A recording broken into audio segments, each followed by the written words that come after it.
we can talk about Joe Biden's presidency. As of today, he's been today's February 20th. He's been president for exactly a month. As of about 2 hours ago, maybe about 2 hours ago. And so like he's done a variety of different things, some good, some bad, some even very ugly. Good, bad, and the ugly. But so a lot of that good stuff, as a lot of people predicted, would be within that first week, and a lot of that was basically just undoing things that Trump did. Like he got back into the Paris Agreement. He he canceled like the Keystone Pipeline. He lifted the ban on transgender enlistment in the military. Variety of different things. Like the Keystone XL pipeline thing was kind of a surprise, and a lot of people, but like at the same time, he didn't really have a plan for what to do after that, because you want to do the environmentally responsible thing and try to get rid of fossil fuels and all of these projects involving them, but at the same time you have to replace it with something, like a green project, like the Green New Deal, because this killing the Keystone Pipeline did kill some jobs. Killed a lot of jobs, especially in Canada. Yeah. So the very act of killing the Keystone XL pipeline is a net good for the environment, but again, this is something that the Democrats really have, because they keep their pro-worker messaging, of the little that they do, and the environmental messaging very separate, but you can make those one and the same. Like eco-socialism is very much a thing. Like that's kind of like what the Green Party is, and like in the Green New Deal is very much kind of like an eco-socialist measure. And and this was something that Hillary Clinton struggled with. She was saying the coal industry needs to die, but with no follow-up, either no follow-up or she just said it in that sound bite so Republicans could easily sell it as oh, she just wants to kill jobs. And from a certain angle, that does seem to be what she was implying, right? But really, I don't know. A lot of it is kind of optics. A lot of it is, we need to appease the people who are, paying us, the corporations who have bought us. But we also have to keep our jobs, so we have to kind of be in line with public opinion. Yeah, it's this dance that Hillary Clinton played a lot. Yeah, and then Joe Biden was asked in one of the Democratic debates, would you kill the fossil fuel industry despite the job loss? And Bernie later rejected that framing, but Joe Biden just took it and was just yeah, absolutely, it's worth it. Basically, that was the gist of his answer. Yeah, that should be the gist of the answer. I mean, but of course, Bernie, there needs to be a second part, like you're saying. Yeah. Bernie jumped in. Like I said, Bernie jumped in later and said, I think you're framing this as the mark. We could be pro environment and pro worker at the same time. We just need to make sure. Yeah. If we had a Green New Deal, we need to make sure that these jobs get moved to where they would be needed. West Virginia, Texas, or where the Keystone Pipeline was going to be. Along the northern border. And not move all these jobs to the cities where there's already plenty of jobs, which that was kind of Jeff Bezos was trying to open up a new headquarters for Amazon, and he moved it to Arlington, in Queens, or that was what his original plans, move it to the middle of nowhere, and where people are kind of in the shitter and they need jobs, that's basically what happened when Vegas started. It's just. Yeah. Did you remember the story from a year or two ago, where I think the Amazon quarters in New York wanted some helicopter, and the taxpayers were gonna pay for it somehow, or pay for the launch pad or something. Yeah. Yeah, I don't know. That just crossed my mind. Yeah. So Joe Biden killed the Keystone XL pipeline. Um, so like, and those are some of the good things he's done. Like with the Paris Climate Agreement, that is pretty good. That was definitely necessary, but he needs to go far beyond that. Oh yeah, that's a bare minimum. I Like I wouldn't was say it gonna even wait on meets the that. bare minimum. And like, Yeah. but yeah, we need to be doing much more than that than just like providing, very vague incentives for countries to like reduce their carbon emissions. You know, and Right. And really, we have to lead the way in reducing carbon emissions. Because the argument everywhere else is, why would we reduce it when America's, pumping out 3 or 4 times as much as we are? yeah. Well, like they're saying that, like China produces more, Hmm. carbon emissions, which like just in the raw numbers, yeah, they do, but like we produce more we have more carbon emissions like per capita. Oh, okay. And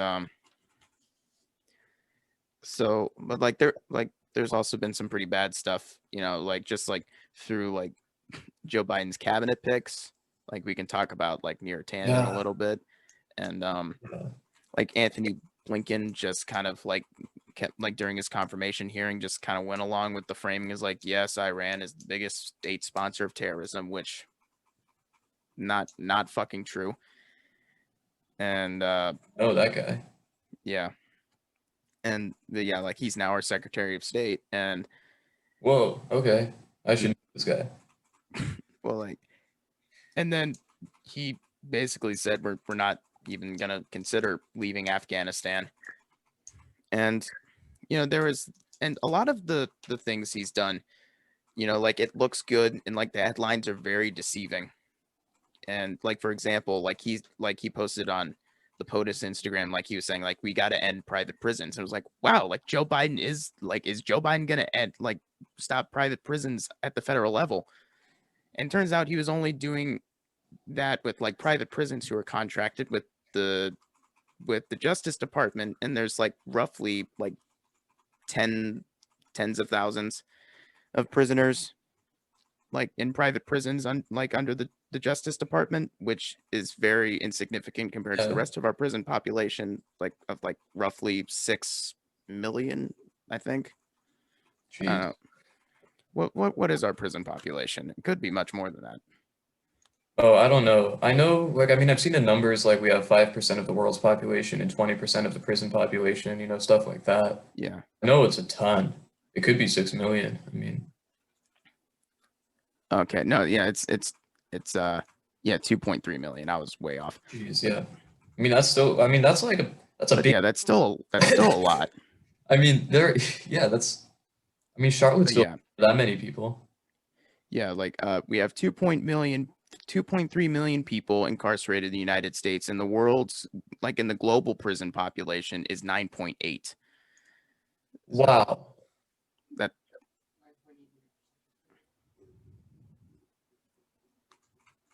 you seem very shocked.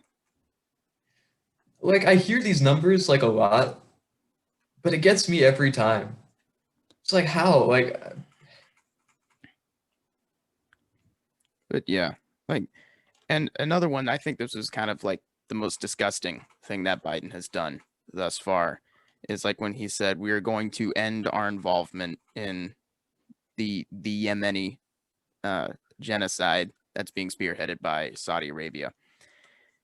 And, you know, at first, it seemed like, oh, this could be like the best thing Joe Biden has done thus far. But turns out like we're not, it's a little bit more weaselly than that, which like we're no longer really going to give intelligence to Saudi Arabia, which we were before, which was pretty reprehensible. But so we're not going to help them with the genocide. Great. yeah, but like, but we're still selling them some weapons, and we're Oh, still so going we to are still be, helping them. Right. Okay. and we are still going to be aiding them defensively, like, quote, like defensive, like, Yeah. I like can't. no one is really attacking Saudi Arabia. I mean, you have some might have like some skirmishes at the border, obviously, but overall, like, who has the power, Saudi Arabia or Yemen? You don't need to really do a lot of heavy research to know the answer to that question. Right. Yeah, I mean, yeah, one is a powerful monarchy, the other is racked with cholera. I mean, it's pretty stark, the difference between the two. Yeah, it's I kind of just like, keep thinking, I can't stop thinking about how this country literally has incarcerated 2.3 million people. And like people just like go about their day. They're like, oh yeah, that's normal for our well, yeah, country. because like it is normal These in this people in country, but prison. like it shouldn't be, but that is the normal.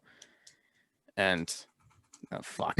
But like that's like straight out of a dystopian book, like some big government locking up just like a massive amount of people Yeah, just to get them out of society. Because that is the point of prison, just to get people out of society.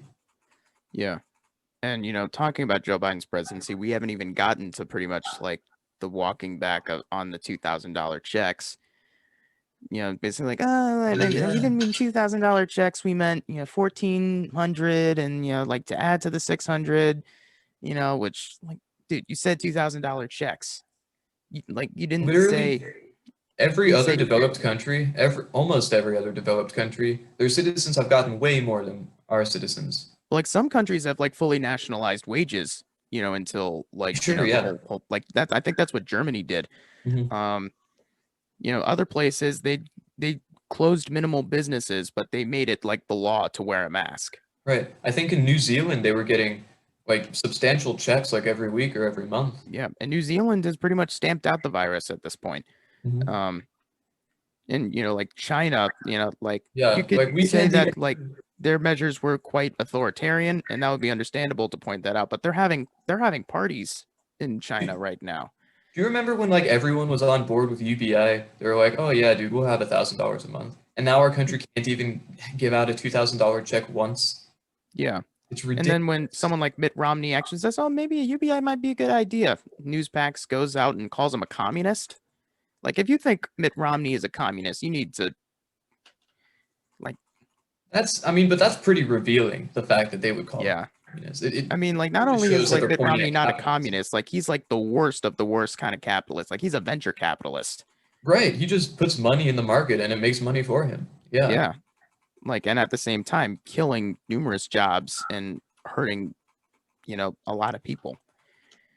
And you like, and I think that's and actually a sin in the Bible to make money off of money. Maybe, yeah. I don't know. Maybe it doesn't apply to this. Maybe it's only in interest, like Um. and stuff. Well, and then there was that, and then there was also like Joe Biden had talked about maybe like canceling like maybe like $50,000 of everyone's student debt, which to put that into perspective, it cost me like roughly 30,000 a year. Like the total cost of attendance cost me like $30,000 a year. And So that's like like in state. yeah, That's and yeah, in state, yeah. yeah, and like, and then he lowered it to That's like, oh, about how much mine we'll is costing. cancel $10,000 of everyone's student debt. That doesn't even begin to pay for a full year for me. And I go to like a public state college. I don't go to an Ivy League. Ivy League is like much more Yeah. expensive than that. I go to a public Ivy. Oh yeah, like yeah, William and Mary. But I think UVA is also a public Ivy. I don't remember yeah, if they all yeah, are. I think they are. But I don't know what is like a yearly cost of attendance for you? It's about 30,000. Yeah, it's about the Thirty same. thousand. Maybe a bit more. I think mine maybe like give or take. Like I think maybe 28,000 I roughly also a year. I didn't get any aid or anything. So I'm paying like the full, it's costing me the full in-state price. Yeah.